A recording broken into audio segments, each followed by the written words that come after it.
The city stretched out below the penthouse like a galaxy of twinkling lights, but the man inside didn't see its beauty. He saw a scoreboard.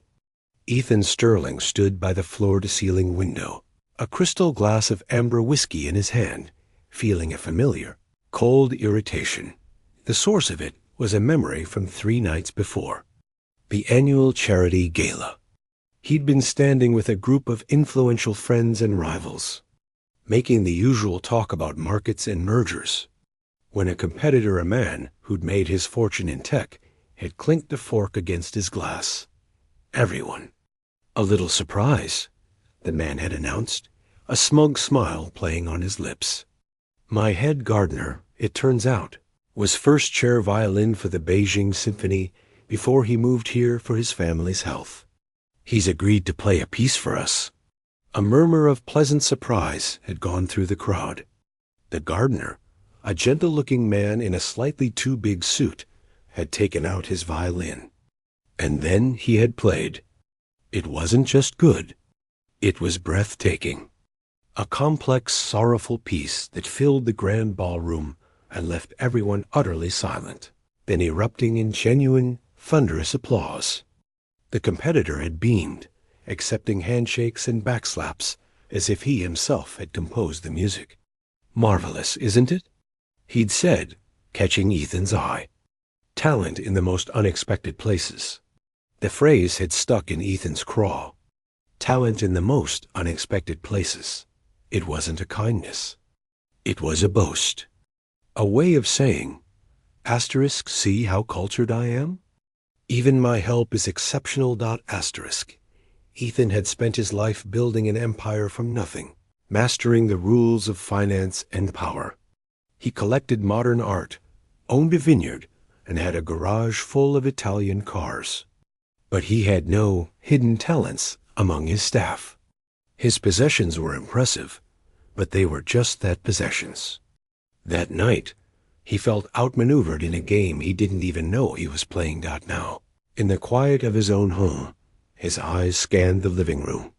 It was a showroom of sleek furniture and expensive abstract paintings that spoke more of price tags than passion. His gaze landed on the single most traditional object in the room, the grand piano. It was a beautiful, ebony Steinway, an item bought because a luxury home should have one. It was a sculpture, a monument to good taste. He hadn't touched its keys in years, not since a few failed childhood lessons his mother had insisted upon. A soft, rhythmic sound pulled him from his thoughts. Swish thump, swish thump. It was the new housekeeper, dusting the bookshelves in the far corner. She was a slight woman, always dressed in a simple gray dress and white apron. She moved through the rooms like a ghost, efficient and silent.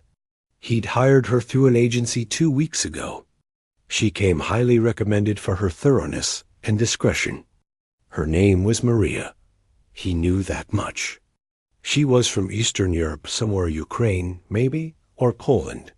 She had a calm face and eyes that seemed to notice everything but gave nothing away. He watched her for a moment. She finished the shells and turned her attention to the piano. This was her routine.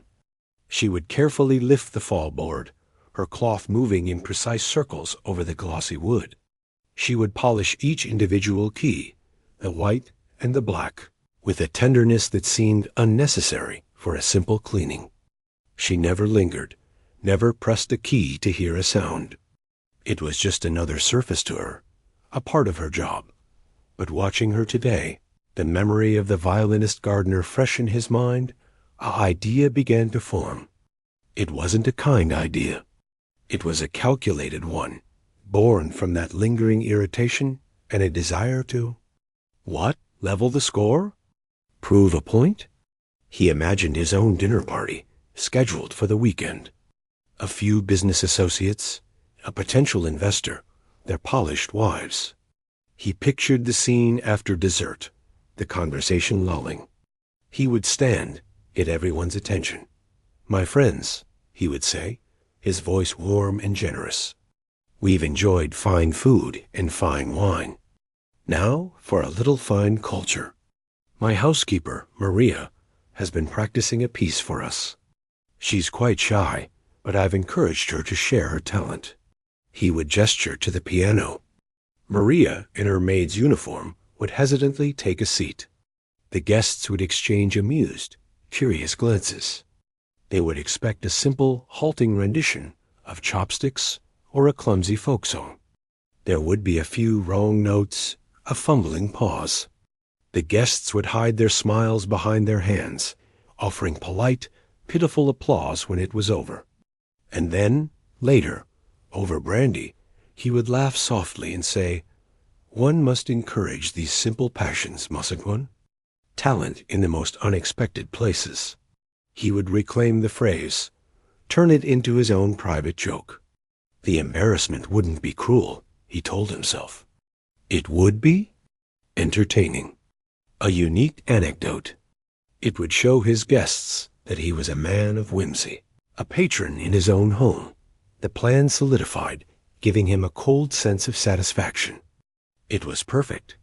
He waited until she had finished with the piano and was folding her dusting cloth. "Maria," he said, his voice cutting through the quiet. She turned, her expression neutral, waiting. "Yes, sir?" "This Saturday. The dinner party." He walked towards the piano, running a finger along its lid. "I'd like you to do something special for my guests." A flicker of confusion passed over her face. "More canapes, sir? A different wine service?" No. Nothing like that." He gave her what he intended to be an encouraging smile. "I'd like you to play the piano for them. After the main course." Her calm mask slipped. Her eyes widened just a fraction, and the blood seemed to drain from her face. It was more than surprise. It was something closer to alarm. "Play, sir?" "No, I cannot." "Nonsense," Ethan said, his tone light but firm. He gestured to the piano. "I see you with it every day. You care for it so meticulously. Surely you have some skill. A little piece from your homeland, perhaps?" I only clean it, sir. I do not play." Her voice was low, a thread of panic weaving through her accent. "It is not for me." "I insist," Ethan said, and now his voice lost its pretend warmth. It was the voice he used in boardrooms when a decision was final. "Consider it a part of your duties for the evening. A special performance." He saw the protest forming on her lips and cut it off. "It would mean a great deal to me, and to my guests. We all need to embrace new experiences, don't we?" He walked to a cabinet, pulled out a thick book of sheet music he'd never opened, and flipped through it. He stopped at a page that looked impressively complex, filled with cascading notes and dynamic markings. It was Rachmaninoff's Prelude in C-sharp minor. It looked difficult, dramatic, perfect for a public struggle. He placed the open book on the piano's music stand. The pages seemed to loom in the quiet room. "Here, this is a beautiful piece. You can practice on it quietly during the day when I'm out. No one will disturb you." Maria stared at the sheet music as if it were a dangerous animal. Her hands, usually so steady, were clenched at her sides. "Sir, please. I cannot read this. It is too much." "I have confidence in you," Ethan said, turning away, effectively ending the discussion. The matter was settled. "It will be a charming end to the evening. Don't look so worried. It's just a bit of fun." He walked back to the window, picking up his drink. Out of the corner of his eye, he saw Maria standing frozen by the piano, her gaze locked on the impossible notation. After a long moment, she reached out a trembling hand and slowly, carefully, closed the fallboard over the keys, hiding them. Then she picked up her cleaning caddy and left the room without a sound, leaving the sheet music standing on the rack like a sentinel. Ethan took a sip of his whiskey.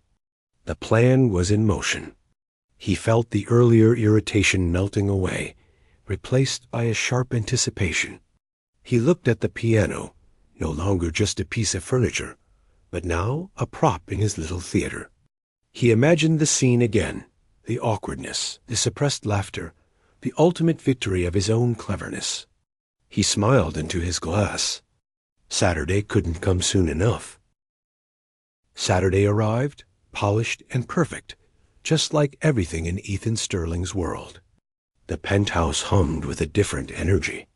The quiet spaces were filled with the low murmur of hired caterers, the clink of fine glassware being arranged, and the rich smell of roasting meat and expensive flowers. Maria moved through it all like a shadow in her crisp gray and white uniform. Her usual calm efficiency was still there, but a careful observer might have noticed the tightness in her shoulders, the way her hands shook just a little as she placed a water goblet exactly so. Her eyes kept drifting to the grand piano, which stood in the corner, a dark, silent beast under the soft track lighting. The sheet music was still there, a confusing storm of black dots on white paper. The guests began to arrive just after 8. There was a couple who owned a chain of luxury hotels, a sharply dressed venture capitalist and his wife, and a few other faces from the world where success was measured in zeros and acquisitions. The air filled with the sound of easy laughter, talk of market trends, and the subtle clinking of jewelry. Ethan was in his element, playing the generous host, his earlier irritation from the week completely hidden behind a mask of smooth charm. He watched Maria as she passed hors d'oeuvres. She was invisible to his guests, just part of the machinery of the evening. They took glasses from her tray without seeing her face. This, too, was part of his plan. She was a prop, soon to be moved to center stage for the grand, humbling reveal. Dinner was served in the dining room with its view of the city. The conversation flowed with the wine. Stories were told, deals were subtly hinted at, and praise was given for the food, the wine, the art. Maria and the other staff cleared the plates with silent precision. As the dessert course, an elegant arrangement of chocolate and berries, was being finished, Ethan felt a thrill of anticipation. The moment was approaching. He tapped his knife lightly against his crystal water glass. A clear, ringing sound cut through the conversation. All eyes turned to him. "My friends," he began, a warm, slightly mischievous smile on his face. "I hope you've enjoyed the evening so far." A murmur of agreement went around the table. In the spirit of sharing something unique, I've arranged a little post-dessert diversion. We all appreciate culture, the beauty of skill. He paused, letting his gaze sweep over his guests. You'll find it in the most unexpected places. He saw a few knowing smiles. The venture capitalist's wife leaned forward. Intrigued. "My housekeeper, Maria," Ethan continued, gesturing towards the doorway where Maria had just entered, holding a tray for the final dessert plates, has a hidden talent. She's been quite shy about it, but I've convinced her to share a piece with us tonight. Maria, if you would." Every head in the room swiveled to look at her. Maria froze in the doorway, the tray in her hands. The color drained completely from her face. For a second, Ethan thought she might drop the tray or turn and run. He gave a small, encouraging nod that felt more like a command. "Go on." One of the caterers, sensing the situation, gently took the tray from her numb hands.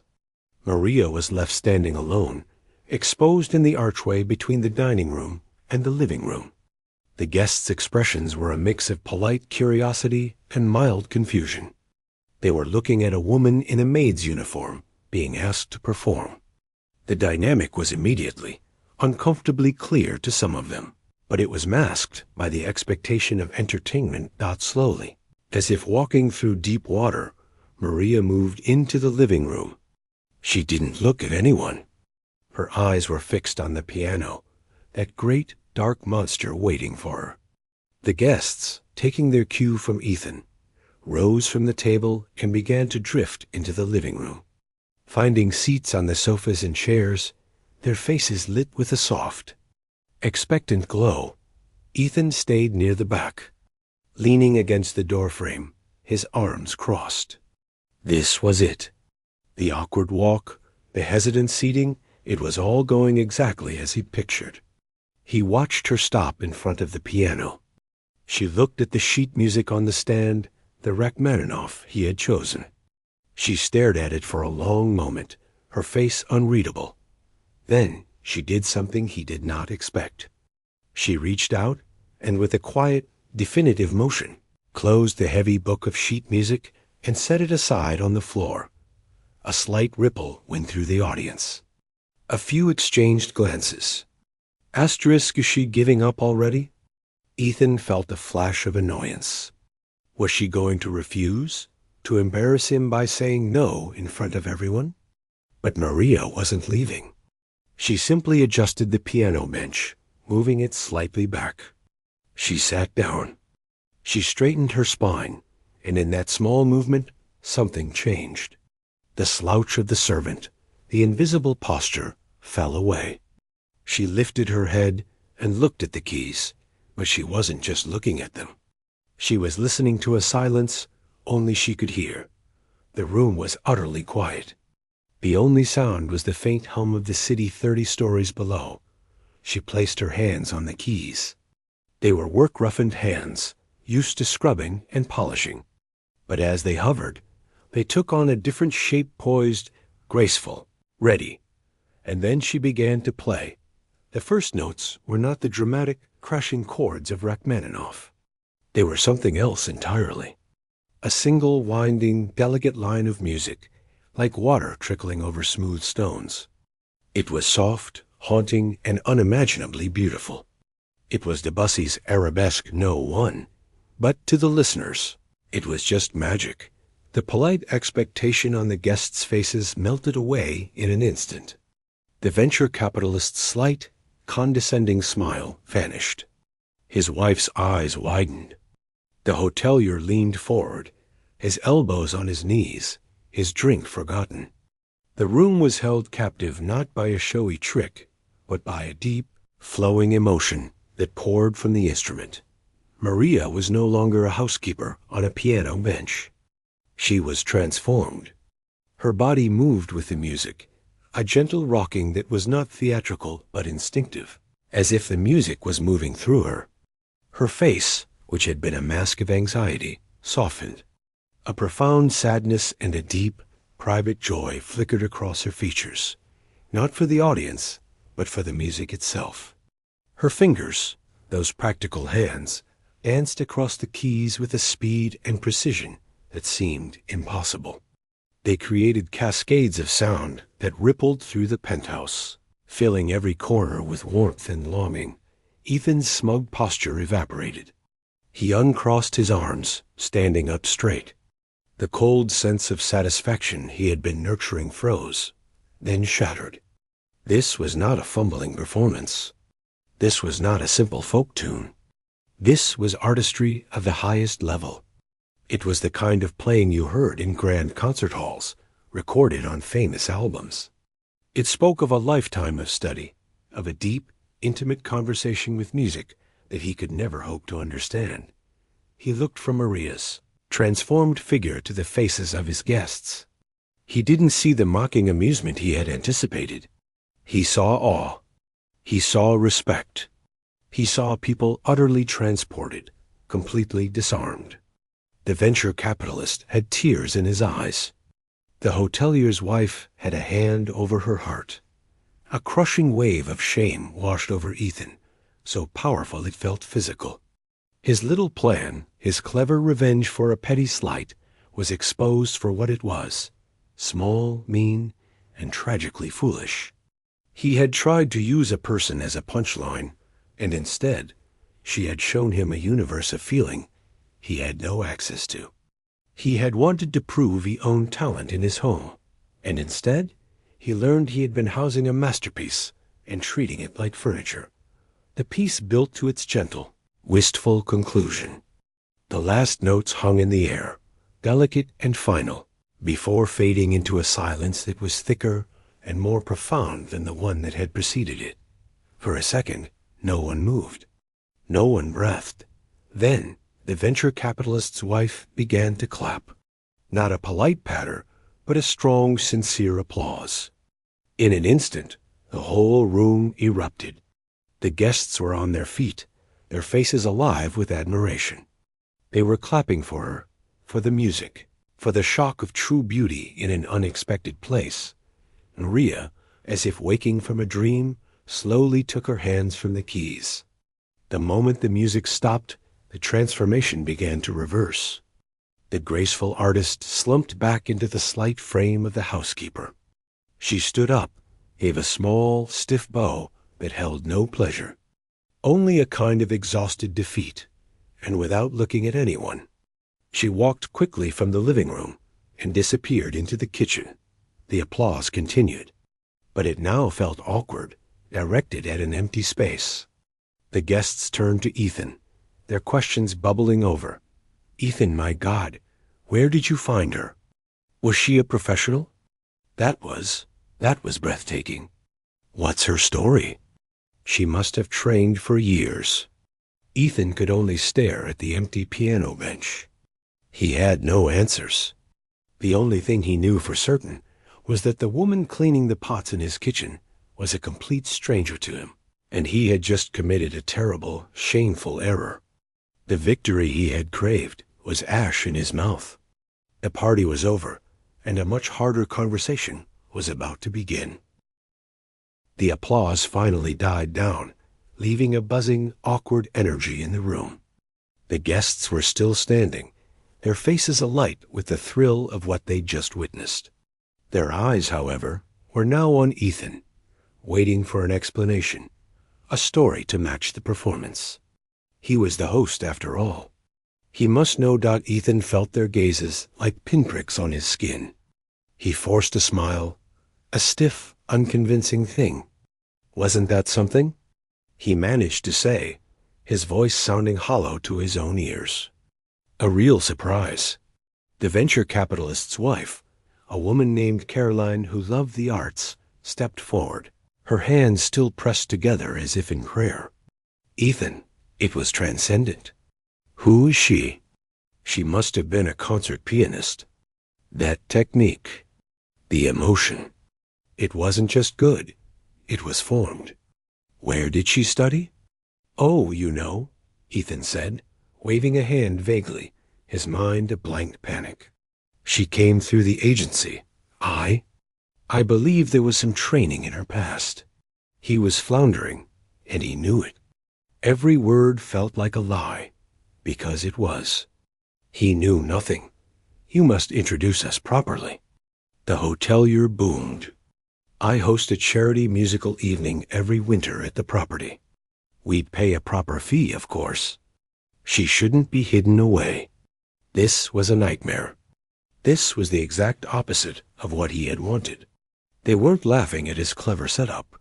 They were offering her jobs, treating her with the respect they'd never shown him for any of his own achievements. His little joke had backfired so completely it was dizzying. "Perhaps later," Ethan said, his tone suddenly clipped, the host's charm gone. "She's quite shy. And there's still the kitchen to manage." The excuse sounded cruel, even to him. Reducing her artistry to a chore to be escaped, he began to gently, but firmly, shepherd his guests away from the living room, back towards the foyer. The mood had shifted. The easy post-dinner languor was gone, replaced by a charged curiosity that he was actively shutting down. Goodbyes were made, but they were different now. The handshakes were distracted, the eyes of his guests still darting towards the kitchen door, looking for another glimpse of the mystery woman in the maid's uniform. A remarkable evening. "Ethan, truly remarkable," the venture capitalist said, his voice carrying a new, appraising tone. It wasn't about the merger they'd discussed earlier. It was about the music. Finally, the last guest was gone, the heavy door clicking shut behind them. The sudden silence in the penthouse was immense and heavy. The lingering smells of food and perfume, were now just ghosts. The grand room felt empty and cold, the spotlight over the piano shining on a vacant bench. Ethan stood alone in the foyer, the weight of his own foolishness pressing down on him. He could hear the faint, familiar sounds from the kitchen water running, the clatter of dishes being carefully stacked, the normal sounds of the end of a party. But nothing was normal. He had to know. The shame was still there, hot and prickling, but under it now was a desperate, clawing curiosity. Who was this person in his home? What had he done? He walked towards the kitchen, his steps slow on the polished floor. He paused at the doorway. Maria was at the large sink, her back to him. Her uniform was protected by a plain apron. She was washing the final crystal dessert glasses, her movements mechanical and precise. She held a glass up to the light, checking for a watermark, then dried it with a cloth with the same tender care she used on the piano keys. She was once again just the housekeeper, the artist completely tucked away. But Ethan could no longer see just the housekeeper. He saw the woman whose hands had just spun gold out of air. That was quite a performance, he said. His voice was quieter than he intended. She didn't jump. She merely finished drying the glass, set it carefully on the counter with the others, and turned off the water. She turned around, wiping her hands on her apron. Her face was pale, composed, but her eyes were red-rimmed. She had been crying, silently, while she worked. She didn't say anything. She just looked at him, waiting. There was no anger in her gaze, which somehow made it worse. There was just a deep, weary resignation, and a question. Asterisk, what now? Asterisk all of Ethan's prepared lines, the mock praise, the condescending chuckle died in his throat. He couldn't pretend this was a fun party trick anymore. The evidence of her distress was right in front of him. Why didn't you tell me? The question came out, not as an accusation, but with a real confusion. Tell you what, sir? Her voice was flat. That I could play? It was not on my job application. My job is to clean, to be quiet, to be invisible. She said the words not with bitterness, but as simple facts. But that, he gestured vaguely towards the living room. That wasn't just playing. My guests. They recognized it. That was professional. For a long moment, she was silent. She looked past him through the doorway to the dark living room where the piano sat. A profound sadness settled over her features, a sadness that seemed older than the room, older than the building. The piece I played, she said, her voice so soft he had to lean in to hear. Debussy's Arabesque No. 1. It was the first piece I ever performed with a real orchestra. I was 19. The KU National Symphony. A very long time ago.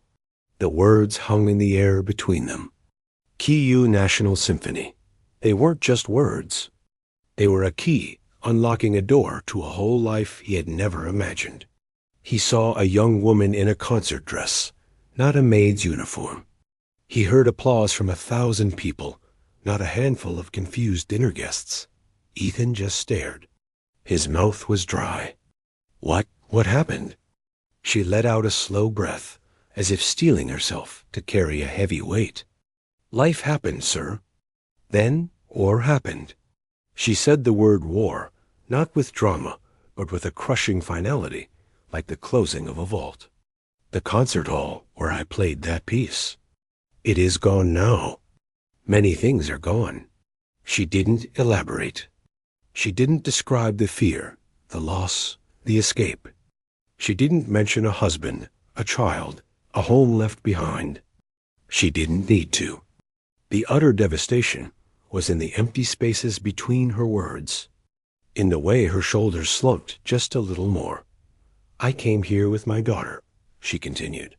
The first personal detail offered, and it felt like a monumental trust. We needed safety, quiet, work that asked no questions.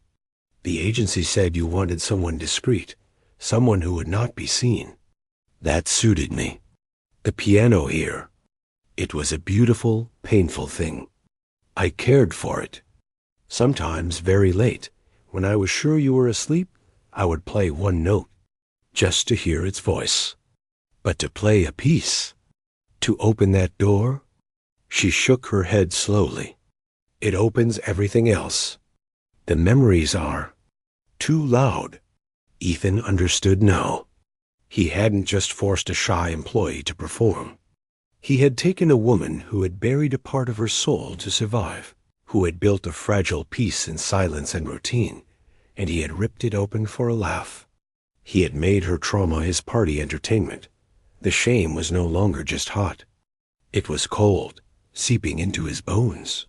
He looked around his kitchen, a palace of stainless steel and marble, a temple to his own success.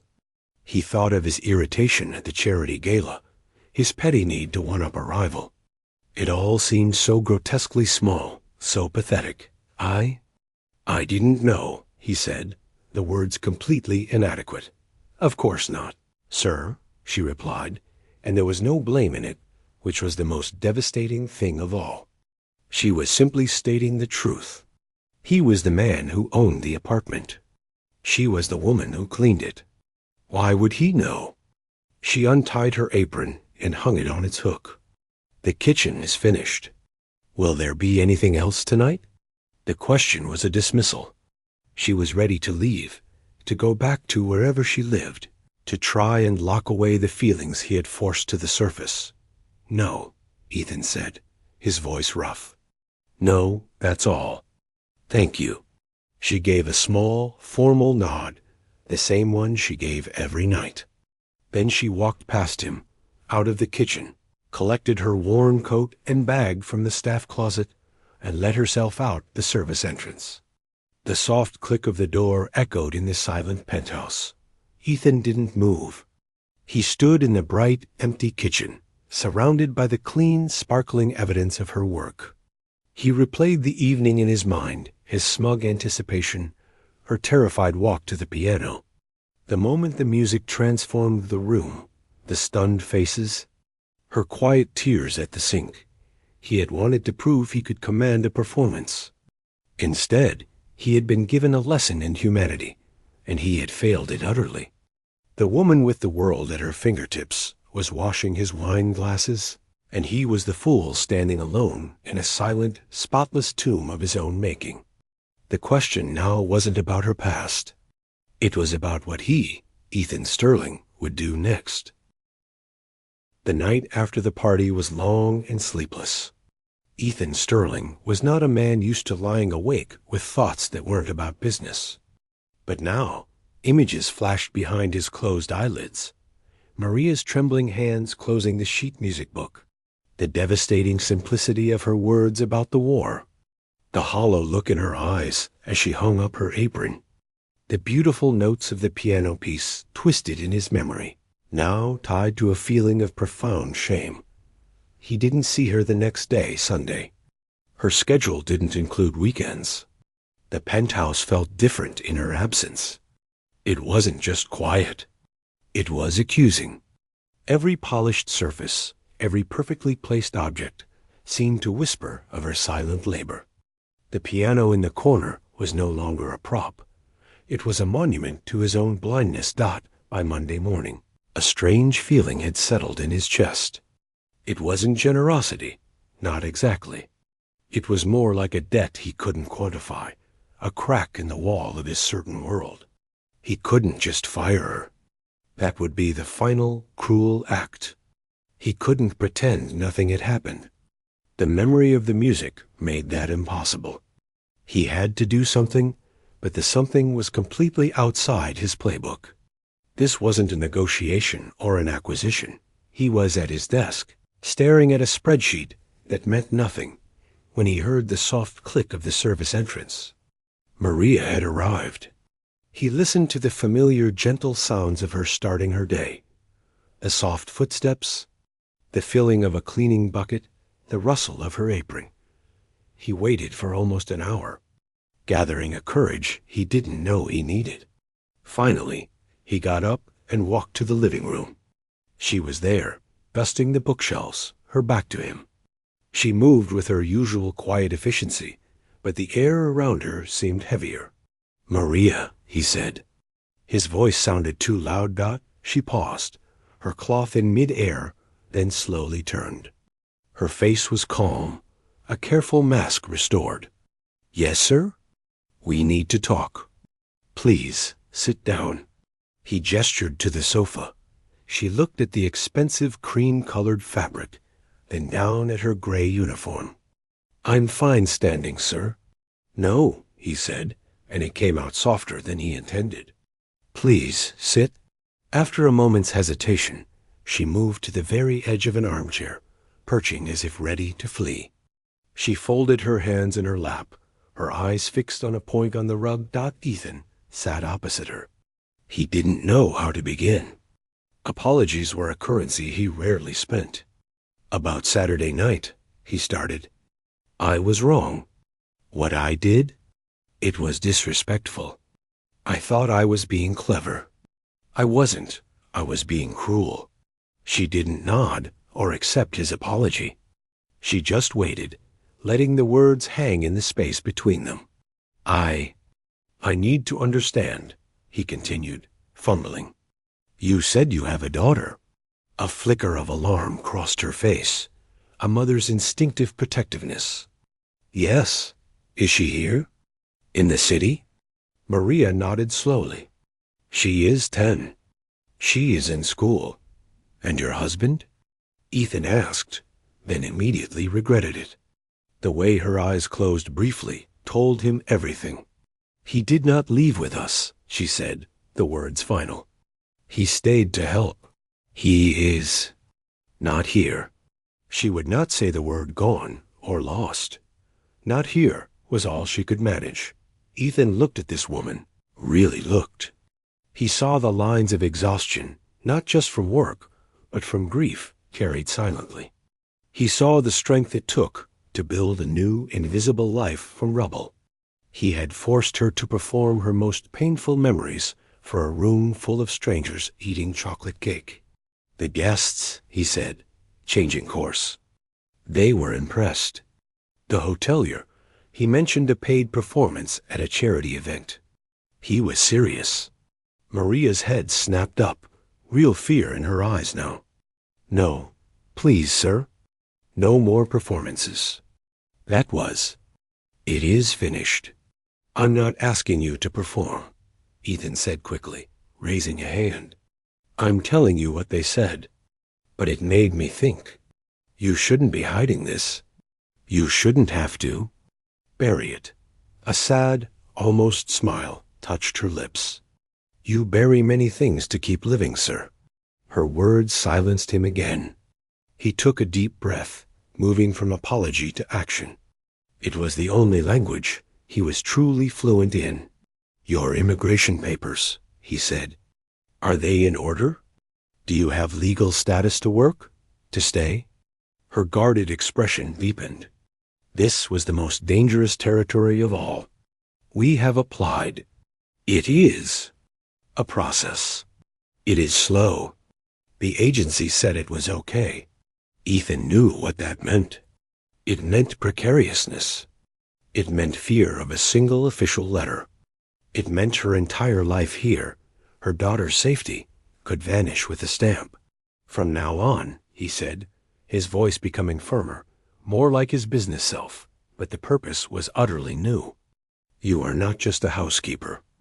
I am creating a new position, a residential arts coordinator." Maria stared at him, completely bewildered.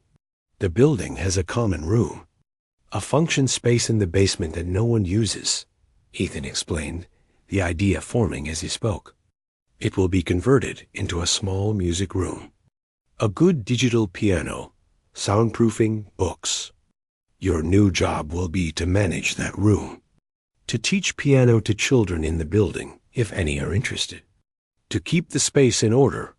He saw her begin to shake her head, a refusal forming. He pressed on. "You will have a proper salary, benefits, health insurance for you and your daughter. A formal contract. I will have my lawyer handle it. and he will also take over your immigration case. Pro bono. He is very good. Tears welled in Maria's eyes, but she fought them back, blinking rapidly. This was not the reaction she had prepared for. She had prepared for dismissal, for anger, for more humiliation. Not for this bewildering, practical kindness. Sir, I cannot accept this. Charity, she whispered. It's not charity, Ethan said, and he meant it. He was thinking of the music, of the shattered look on her face. It is a correction, and it is a business arrangement. The building needs amenities. This will be one. You are uniquely qualified. You will be paid for your skill, not just your labor. He stood up, needing to move. He walked to the window, looking out at the city. The piano here, he said, nodding towards the grand in the corner. You may use it to practice. Only when I am not here, if that is what you prefer. It should be played. It deserves to be played by someone who understands it. He turned back to her. She was crying now silently, the tears tracing clean lines down her cheeks. She made no sound. I do not expect you to play for me, he said, and this was the most important part. Ever. I do not expect you to play for my guests. The music room is for you, and for teaching, if you choose. This, he gestured around his penthouse, this is just where you clean.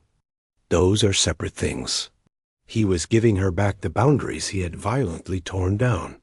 He was giving her a way to keep her art and her survival apart, or to weave them together on her own terms. Maria wiped her face with the back of her hand, a rough, simple gesture. She looked from him to the piano, then back again. The suspicion was still there, a survival instinct too strong to vanish overnight. But under it, a tiny, fragile hope was daring to spark. Why?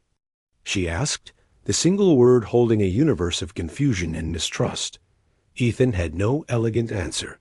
He thought of the petty man at the charity gala, of his own hungry ego, of the stunning beauty that had poured from her hands and shamed him to his core.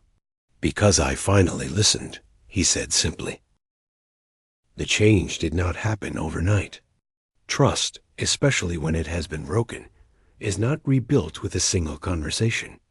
For the first week after their talk, Maria moved through the penthouse with the same silent caution as before. She cleaned, she polished, she avoided the piano as if it were electrified. She watched Ethan from the corner of her eye, waiting for the other shoe to drop, for the favor to be called in. Ethan, for his part, stuck to his word. He contacted his lawyer, a sharp, no-nonsense man named Daniels, and laid out the situation in clear financial terms. We're regularizing an employee's status and expanding her role. Handle it, quietly, bill me. He began the process of converting the building's unused basement storage room. He emailed the building manager about soundproofing and electrical outlets for a digital piano, framing it as a value-adding upgrade for residents. He left a set of keys to the penthouse on the kitchen counter one morning with a note, for the music room project. Use as needed. He did not mention the grand piano in his living room. It was the daughter who became the first bridge. Her name was Katerina. She was a quiet girl with serious eyes and two thick braids.